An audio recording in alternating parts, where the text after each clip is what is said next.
Hello guys, मैं आपका स्वागत करता हूं अपने चैनल में। आशा करता हूं कि आपने मेरे चैनल को सब्सक्राइब किया होगा। अगर आप फर्स्ट टाइम विजिट कर रहे हैं तो चैनल को सब्सक्राइब कर लीजिए, बेल आइकन को प्रेस करके रख लीजिए। इससे क्या होगा, इससे अगर मैं जब भी कोई नया वीडियो लेकर आऊंगा तो उसका नोटिफिकेशन आपको मिल जाएगा। चलिए वीडियो को शुरू करते हैं।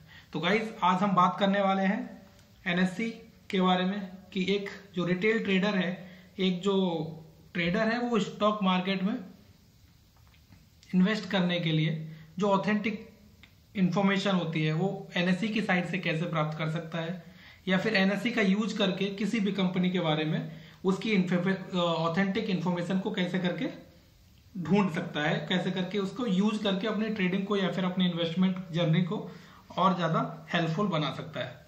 चलिए गाइस, शुरू करते हैं।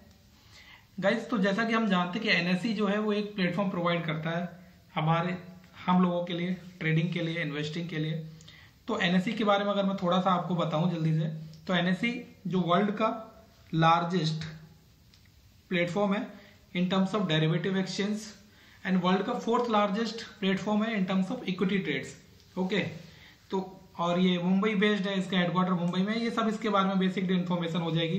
कब बना था, founded in 1992, and who is the CEO now, then what is the its worth. Okay, market cap कितना है, 3.4 ट्रिलियन है। वॉल्यूम कितना ट्रेड होता है, कितने करोड़ में डेली, वो सब यहाँ पे आपको मिल जाएगा। मेन इंडेक्सेस क्या है, निफ्टी 50, निफ्टी 500, निफ्टी नेक्स्ट 50, ये सब इसके हैं। वेबसाइट का नाम क्या है, nseIndia.com। ओके, चलिए हम सीधा चलते हैं nseIndia.com की वेबसाइट पर। तो गाइस, हम लोग nseIndia.com की वेबसाइट के होम पेज पर आ गए। जब भी आप इस साइट को खोलेंगे तो आपको सबसे पहला इंटरफेस ऐसा कुछ दिखाई देगा। तो जैसा कि हम इस पे देख पा रहे हैं, इसके इंटरफेस पे हमें एक निफ्टी 50 का चार्ट दिखाई दे रहा है। और क्योंकि अभी तो मार्केट बंद हो चुका है, अगर ये मार्केट लाइव होता तो मार्केट का open, high, low and currently ये फ्लक्चुएट होता हुआ इसको दिखाई देता हमें, अगर हम मार्केट ओपनिंग के टाइम पे इस साइट को खोलते हैं तो जैसा कि हम देख पा रहे हैं, हमें यहाँ एक बार दिखाई देता है जिसमें सारे इंडेक्सेस लिखे हुए हैं। जैसे निफ्टी 50 हो गया, निफ्टी नेक्स्ट 50 हो गया, निफ्टी मिड कैप सेलेक्ट हो गया, निफ्टी बैंक हो गया, निफ्टी फाइनेंशियल सर्विसेज हो गया। तो जैसा कि अभी हमारा सिलेक्शन, ऑटोमेटिक सिलेक्शन निफ्टी 50 पर है। चलिए हम देख लेते हैं निफ्टी 50 के बारे में हमें क्या इंफॉर्मेशन मिल सकती है इसके होम पेज से। तो गाइस, अगर हम फर्दर स्क्रॉल डाउन करते हैं तो सबसे पहले हमें मिलते हैं top 5 stocks in Nifty 50 which are gainers और लूजर्स। गाइस, मैं आपकी इंफॉर्मेशन के लिए बता दूं, गेनर्स एंड लूजर्स यहाँ यूज किया जाता है।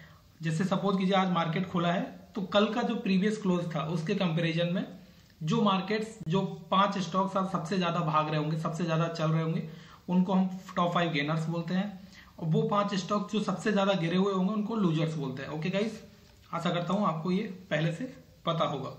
तो जैसा कि हम देख पा रहे हैं कि आज के दिन के जो टॉप 5 गेनर थे वो थे Coal India, Power Grid, HDFC bank, HDFC and ITC. और आज के दिन के जो 5 लूजर्स थे गाइस, आप ध्यान से सुनिएगा, आज के दिन के जो 5 लूजर्स थे वो थे HUL, Asian Paint, Bajaj Finance, Nestle India, JSW Steel. Guys, आप देख पा रहे हैं जो आज के दिन के 5 लूजर्स है वो कहीं ना कहीं 5 सबसे बड़ी, वन ऑफ द बिगेस्ट कंपनियों में से एक है। और ये क्यों लूजर्स हैं मैं इसके बारे में बता दूं। इन सबके कहीं ना कहीं अभी क्वार्टरली रिजल्ट्स आए हुए हैं, तो इनमें प्रॉफिट बुकिंग चल रही है गाइस। रिजल्ट्स इनके इतने खराब नहीं है, रिजल्ट्स इनके ठीक है, लेकिन होता क्या है, मार्केट एक्सपेक्टेशन बीट नहीं हुई, ये नहीं हुआ, कंपनी ग्रोथ नहीं हुई इतनी जितनी हमने एक्सपेक्ट की थी।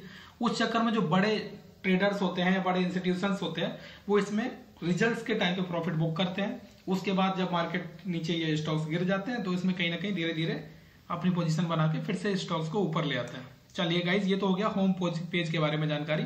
तो बीइंग रिटेल इन्वेस्टर या फिर एक छोटा इन्वेस्टर होने के नाते, अगर मुझे किसी इक्विटीज के, मैं यहाँ ट्रेडिंग की बात नहीं करूंगा, मैं बात करूंगा केवल इक्विटी इन्वेस्टर की, तो हम सबसे पहले जाते हैं मार्केट डेटा में और हम लोग चले जाते हैं इक्विटी एंड एसएमई मार्केट में। चलिए, मैंने यहाँ क्लिक कर लिया है, देखता हूँ कौन सा पेज ओपन होता है।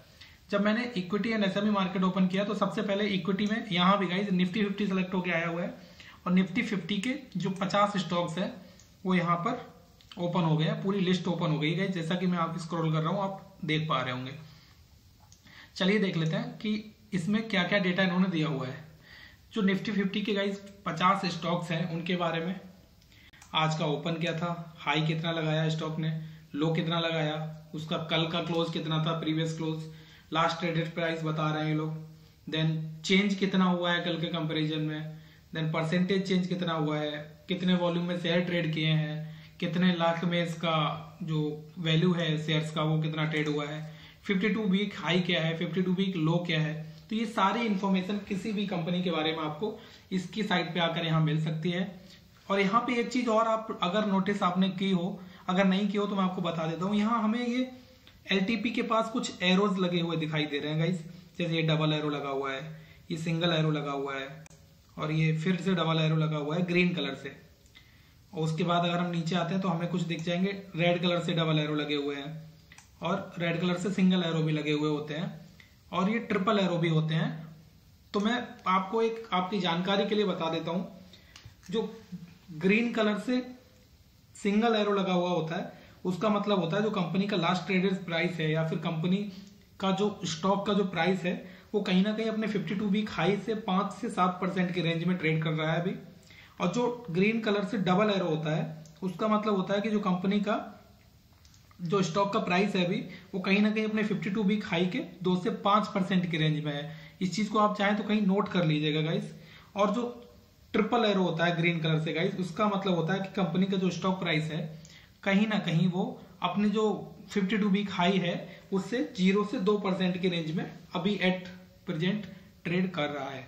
वहीं अगर मैं रेड कलर की बात करूं तो ये सेम डेटा रहेगा, बस डायरेक्शन उसकी नीचे की तरफ हो जाएगी। जैसे अगर रेड कलर से डबल एरो मतलब 2 से 5% डाउन, रेड कलर से सिंगल एरो मतलब 5 से 7% डाउन। तो ये सारी डेटा आपको यहां से मिल सकता है गाइस, ठीक है। तो आप एक चीज तो यहां से समझ पा रहे हैं, जो भी कंपनियां अपने 52 वीक हाई के आसपास ट्रेड कर रही हैं, अगर आप उनमें इन्वेस्ट करना चाहते हैं तो आप सीधा यहाँ आके उन कंपनियों के चार्ट पे जा सकते हैं, ठीक है। जैसे कि मैं चलिए आपको एक कंपनी बता देता हूँ, HDFC बैंक। मैं सीधा HDFC बैंक पे क्लिक करके और HDFC बैंक के उस पे डेटा पे चला जाता हूँ। ये NSE की साइट पे ही हमें HDFC बैंक के बारे में ये हमें सारा डेटा यहाँ से मिल जाएगा। तो चलिए देख लेते हैं कि हमें क्या क्या डेटा किसी बैंक के बारे में मिलेगा, किसी भी कंपनी के बारे में मिल सकता है। तो जैसा कि हम देख पा रहे होंगे, ये हमारा जो शेयर का ट्रेडेड प्राइस है, जो क्लोज प्राइस, अभी तो मार्केट क्लोज हो चुका है तो क्लोज प्राइस दिख रहा है। प्रीवियस क्लोज यहाँ से देख पा रहे होंगे, ओपन कितने पे हुआ था शेयर, हाई कितना था, लो कितना था, वो सारी चीज, VWAP कितना था, मतलब वेटेड एवरेज प्राइस कितना था उसका, वॉल्यूम वेटेड एवरेज प्राइस होता है कितना था स्टॉक का आज के दिन। चलिए और थोड़ा नीचे बढ़ते हैं। तो ट्रेड इन्फॉर्मेशन में हम जैसे कि देख पा रहे होंगे, ट्रेड इन्फॉर्मेशन में हमको सारी यहाँ से आस्क एंड बिड यहाँ पे मिल जाएगा कि कितना आस्क आ रहा है, कितना बिड आ रहा है। उसके बाद ट्रेड इन्फॉर्मेशन हमको वॉल्यूम कितना ट्रेड हुए वो दिख जाएगा। उसके बाद हमें दिख जाएगा ट्रेडेड वॉल्यूम लैक्स में कितना था।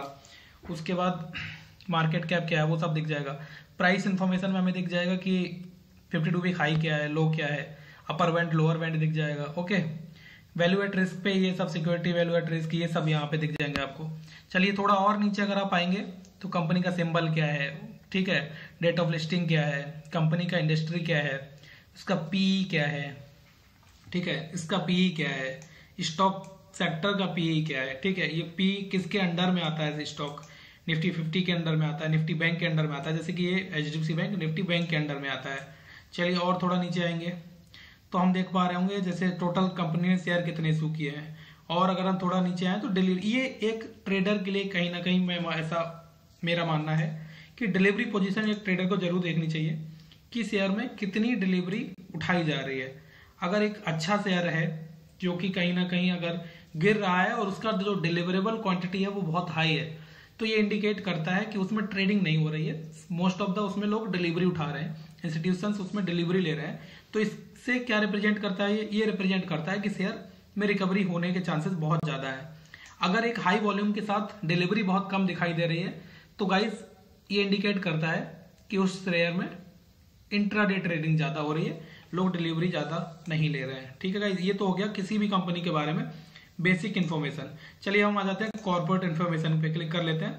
तो इस कंपनी में होने वाली सारी कॉर्पोरेट इन्फॉर्मेशन हमें यहाँ से मिल जाएगी। जैसे हमें कोई भी अनाउंसमेंट होता है यहाँ देखने को मिल जाएगा, अगर कोई भी एनुअल रिपोर्ट आती है हम यहाँ से देख पाएंगे। देखिए आप 2021, 20, 19 सारी एनुअल रिपोर्ट हम यहाँ से पढ़ पाएंगे।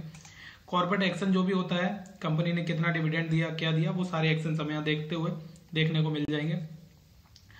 कॉर्पोरेट गवर्नेंस के रिगार्डिंग को जो भी इन्फॉर्मेशन आएगी वो हमें मिल जाएगी। बाईबैक के रिगार्डिंग जो भी इंफॉर्मेशन आएगी हमें यहाँ से मिल जाएगी। उसके बाद फाइनेंशियल रिजल्ट्स कंपनी के आते हैं, आप कहीं ना जाके यहाँ डायरेक्ट आके देख सकते हैं। जैसे HDFC ने अभी अपना 31 दिसंबर का क्वार्टर जो एंड हुआ है उसका रिजल्ट अनाउंस किए थे, तो यहाँ सीधा PDF के फॉर्म में आपको मिल जाएंगे। ठीक है, इन्वेस्टर्स का कंप्लेंट क्या है वो मिल जाएगा। अगर कोई इनसाइडर ट्रेडिंग हो रही है कंपनी में तो उसकी इन्फॉर्मेशन यहाँ आपको मिल जाएगी। ठीक है, शेयर होल्डिंग पैटर्न क्या है कंपनी का, उस पर भी वो भी आपको यहाँ देखने को मिल जाएगा। जैसे अगर मैं HDFC बैंक की बात करूं तो इसका जो शेयर होल्डिंग पैटर्न था क्वार्टर वाइज यहाँ पे हमें देखने को मिल जाएगा। प्रमोटर्स के पास कितना है, पब्लिक के पास कितना है, और उसका एम्प्लॉइज के पास अगर कुछ है वो भी दिख जाएगा, टोटल भी दिख जाएगा। और अगर ज्यादा जानकारी चाहते हैं आप तो यहाँ पे आप क्लिक करके और फर्दर जानकारी भी ले सकते हैं। चलिए, ये तो हो गई बात कॉर्पोरेट इन्फॉर्मेशन की। मैं बात कर लेता हूँ जैसे कि इंट्राडे चार्ट। ठीक है, तो ये कंपनी जैसे आज अगर मार्केट खुला होता तो आज ये मूवमेंट हमें होता हुआ ऐसे करके मूवमेंट होता हुआ आज दिख जाता कि आज कैसे करके जो शेयर है वो ट्रेड हो रहा है। ठीक है, जैसा कि हम आज चार्ट से देख पा रहे हैं HDFC बैंक अपने एक ओपन होते ही एक ऊपर आने के बाद पूरे दिन लगभग ऊपर ही ट्रेड हुआ है। That shows the strength in the stock. Okay, और कहीं ना कहीं HDFC बैंक अपने लाइफ टाइम हाई या फिर 52 वीक हाई के आसपास ट्रेड होता हुआ दिख रहा है, तो कहीं ना कहीं इसमें एक वैसे ही स्ट्रेंथ बनी हुई है। अगर हिस्टोरिकल डेटा पे मैं आता हूँ तो यहाँ से हम सेलेक्ट करते हैं कितने दिन का हिस्टोरिकल डेटा हमें चाहिए। तो सपोज कीजिए 1 महीना ऑटोमेटिकली सिलेक्ट होकर आ रहा है 1 मंथ। तो HDFC बैंक में 1 मंथ में जो सारा डेटा हमने वहां देखा था, open, high, low, LTP, close, BWAP, 52 week low, volume of shares, number of trades, सारे हमें यहाँ देखने को मिल जाएंगे डे बाई डे के हिसाब से कैसा हो रहा है। ठीक है, तो ये डिटेल आप यहाँ से ले सकते हैं। चलिए गाइस, ये हो गई NSE इंडिया के बारे में एक शॉर्ट गाइड आपके लिए कि अगर आप मार्केट में इन्वेस्ट करना चाहते हैं, अगर आप किसी भी कंपनी के बारे में ऑथेंटिक इंफॉर्मेशन चाहते हैं तो आप कैसे NSE की ओरिजिनल वेबसाइट को यूज करके कोई भी इंफॉर्मेशन यहां से ले सकते हैं। गाइस, ये तो गाइड थी एक इन्वेस्टर के हिसाब से। मैं बहुत ही जल्दी एक वीडियो लेके आऊंगा जिसमें मैं जो ट्रेडर है वो उसके लिए जो भी इंफॉर्मेशन रिक्वायर्ड होती है वो कैसे NSE इंडिया की वेबसाइट को यूज करके वो इन्फॉर्मेशन यहाँ से ले सकता है या देख सकता है, वो उसके लिए मैं एक हेल्पफुल गाइड बनाऊंगा। उसका वीडियो भी आपको आने वाले दिनों में मिल जाएगा। अगर वीडियो आपको पसंद आया होगा तो वीडियो को लाइक कर लीजिएगा, फ्रेंड्स के साथ शेयर कर लीजिएगा और मेरे चैनल को सब्सक्राइब कर लीजिएगा। Thank you guys, thank you very much.